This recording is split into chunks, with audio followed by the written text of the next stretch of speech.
ମହାକୁମ୍ଭ ପ୍ରୟାଗରାଜରେ 144 ବର୍ଷରେ ଥରେ ପାଳନ ହୁଏ। ଏହା ପଛରେ ଗୋଟେ ବହୁତ ବଡ଼ ଧାର୍ମିକ କାରଣ ଅଛି।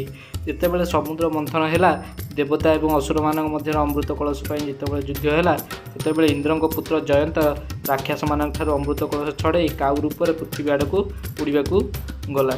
ତାଙ୍କ ପଛରେ ସବୁ ଦେବତା ବି ଗଲେ, ଜୟନ୍ତ ଠାରୁ ଅମୃତ କଳସ ଯେମିତି ଅସୁରମାନେ ଛଡ଼େଇ ନ ନିଅନ୍ତି।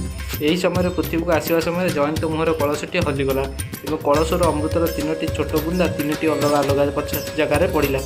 ଅମୃତର ସବୁଠୁ ବଡ଼ ମୋଟା ବୁନ୍ଦାଟି ପ୍ରୟାଗରାଜ ତ୍ରିବେଣୀ ସଙ୍ଗମରେ ପଡ଼ିଲା, ଯେଉଁଥିପାଇଁ ପ୍ରୟାଗରାଜର ଏହି ତ୍ରିବେଣୀ ସଙ୍ଗମଟି ସବୁଠୁ ପବିତ୍ର ସ୍ଥାନ ହେଲା। ଏହି କାରଣରୁ ଏଠାରେ ମହାକୁମ୍ଭ ଯାତ୍ରା ଆରମ୍ଭ ହେଲା। ଏଠାରେ 144 ବର୍ଷରେ ଥରେ କୁମ୍ଭମେଳା ପାଳନ ହୁଏ।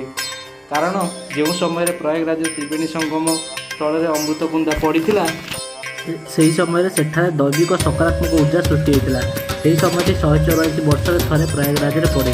ଏହି କାରଣରୁ ପ୍ରୟାଗରାଜରେ ଏହି ସମୟରେ ପୂଜା ଏବଂ ବୁଡ଼ ପକାଇଲେ ବହୁତ ପୁଣ୍ୟ ମିଳେ ଏବଂ ପାପ ଧୋଇ ଯାଇଥାଏ। ପୁରାଣ ଶାସ୍ତ୍ରରେ ଉଲ୍ଲେଖ ଥିବା ଏହିଭଳି ଚର୍ଚ୍ଚିତ ଘଟଣାଗୁଡ଼ିକ